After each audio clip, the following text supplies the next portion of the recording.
Dandadan. And with that, I'm going to pass this one over to Brian.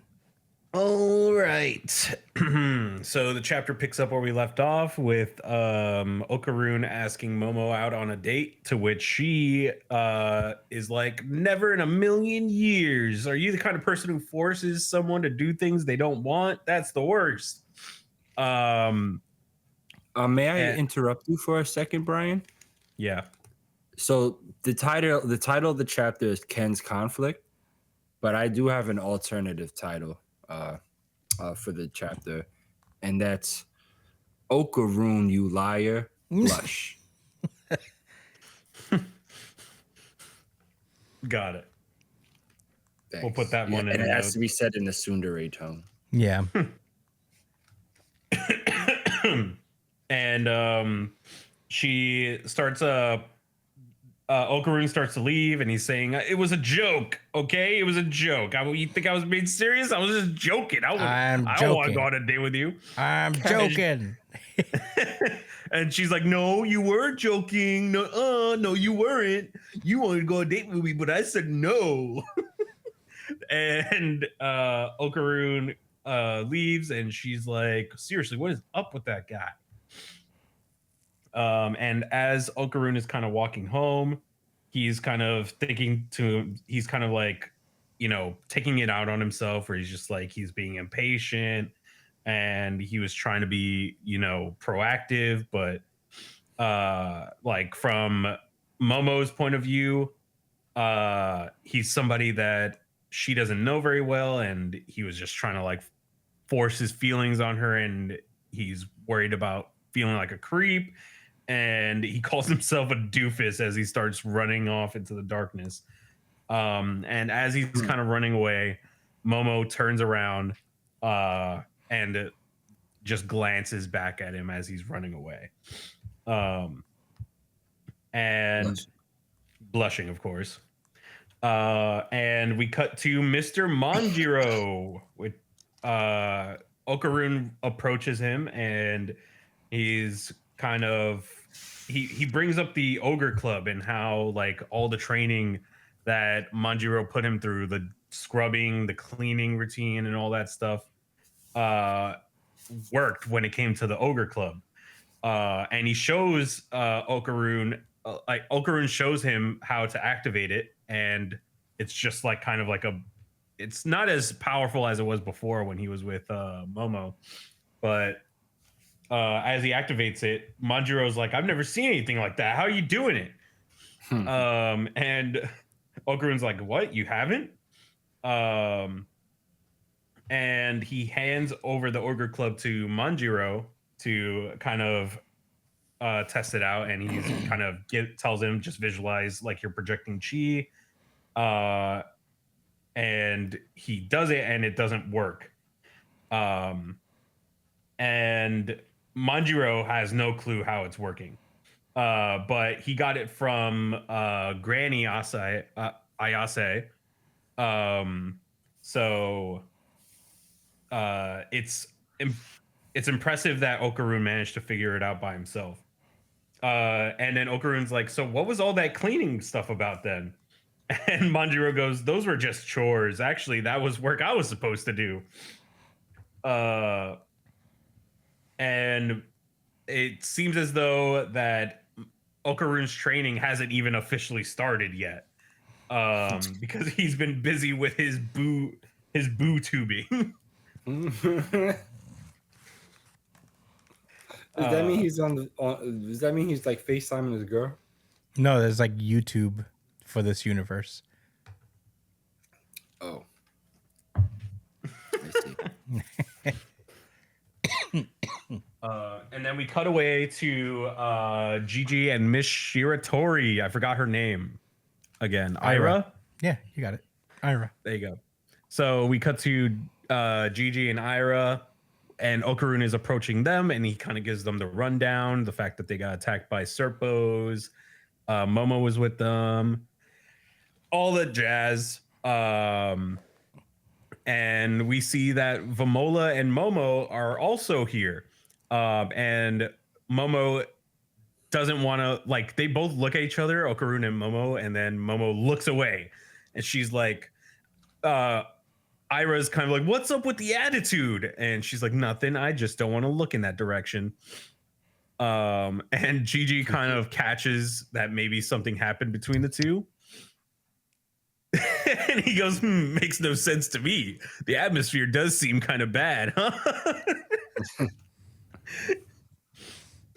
huh? And they are kind of, then the argument kind of starts up again, and she's just like, asking me out on a date just because you won? You're such a creep.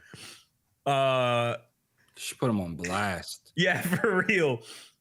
And she goes, you came at me all thirsty for real, and you looked like you looked me in the eyes so desperately too, dummy. And they continue to argue, and Ira and Gigi are kind of like pissed that both their crushes are like hitting on each other. And then Vamola goes, okay, then let's all go on a date together. And then that kind of stops everything for some reason. She has no idea the context. And then we cut over to class rep, and I forget this lady's name. Yeah, she's newer, so I feel like we're gonna find out. But it seems like they're just, going shopping at the mall or something like that. And they're kind of bonding over vampires and pianos and novels and stuff. And suddenly it gets dark inside the mall, and it looks like nobody else is around. And at the end of this hallway, there are 3 mysterious figures waiting for them. And that's where the chapter ends. Chris, what are your thoughts? Oh, I really like this chapter a lot. And it honestly, like, it was one of those things that also made me rethink. Because I was also excited that Okarun was being like a little more forward and, just being a little more confident. And I was like, oh, our guy's growing up. He's like, he's putting himself out there and he's trying his best. But you know what? This was a really cool level of maturity for the series to kind of like have Okarun take a step back and examine his own behavior and just be like, oh, you know what? Maybe I am going a little too hard right now. Maybe she does have amnesia right now. So it's, this isn't the exact same Momo I've been dealing with. She may just she just doesn't know me right now really well, It's cool of him to realize that. And, I think it's an important thing to, especially for like a manga for young guys, to have this kind of thing where, you have characters be very cognizant in the way they treat women, and how to like really, what's the word for it? I guess, just like pursue a relationship with someone, in a healthy way. And, it's by showing me, mistakes you can make that are not like devastating or awful, but they're mistakes anybody can make, So I really think this is part of the things that makes Dandadan really a special kind of series, is that it's very realistic and all the kids do feel like, teenagers. It's not like, I feel like a lot of the time Shonen Jump characters or shonen characters in general are very mature because of the situations they're in. They're often child soldiers or just like pirates who have been at sea since they were like 15 and all that stuff. And, It's cool to have a series that's just like very grounded like this, despite the fact that it's very absurd and otherworldly sometimes.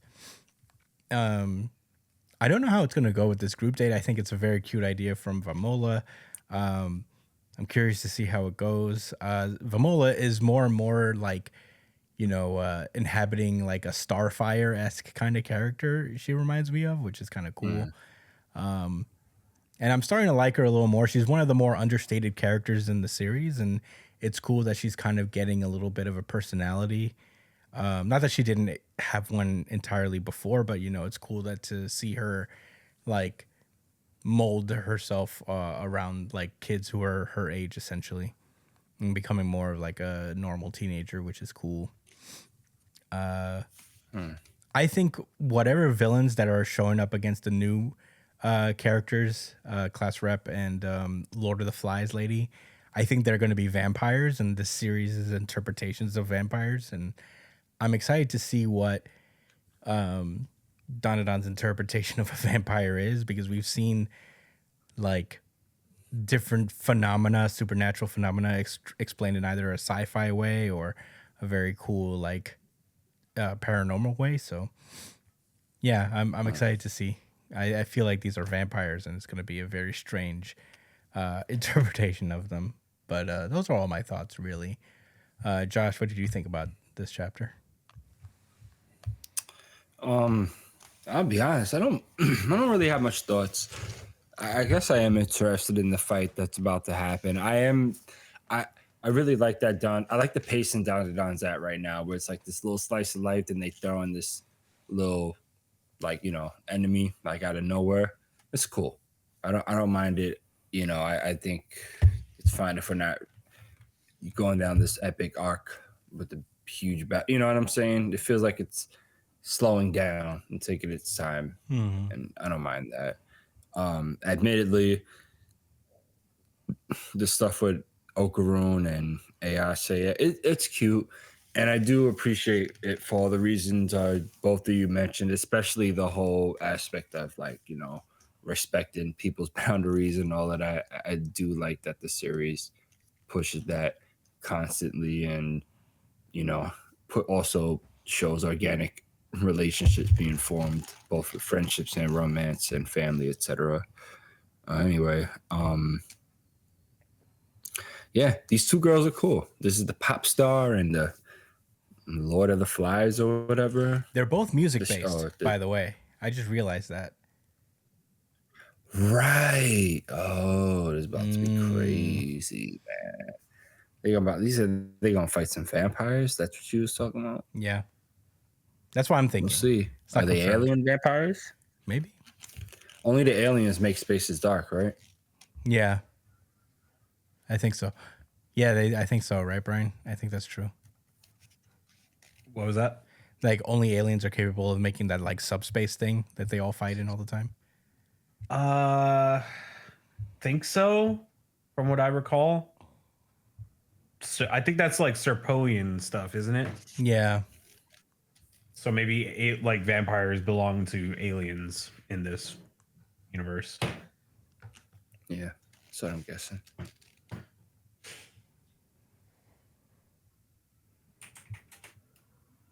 But those are your thoughts. Yeah. Brian, do you have any thoughts on this chapter? No, not much. I'm excited to see these two characters kind of handling the stage on their own now without any of the main cast. So this is truly their test to show their staying power as part of the squad. Because they're both kind of music themed characters, I think, right? Yeah, like they're both one plays the music-based. piano. So I could imagine The other one's an idol. Yeah, I could imagine that she's gonna run around and find like a piano in the mall or something to play off of. That would be cool. I'm just curious, very curious how those two are gonna function on their own. Yeah. But that's it for me.